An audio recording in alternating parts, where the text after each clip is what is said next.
Para wargi tepang deui sareng Ua Oce dina beja kabungahan. Dinten ieu si Ua bade ngadugikeun hiji pangajaran anu didugikeun ku Raja Sulaiman. Saurna kieu, nu gejul mah ambekna sok terus budal. Jalma nu lantik mah sabar, amarahna dikemu. Kunaon kedah neken amarah ulah dibudalkeun. Sabab anu ngabudalkeun amarah hayo ambek-ambekan. Kaditu kadieu, kadieu ambek, kaditu ambek, kasasaha ambek. Eta teh tandani jalma gejul.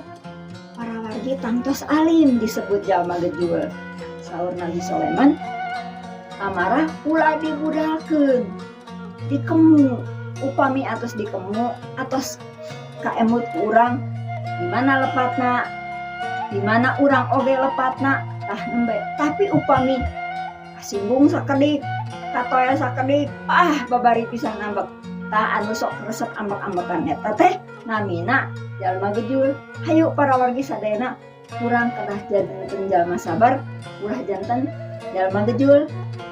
Emut para wargi, Gusti ngaberkahan.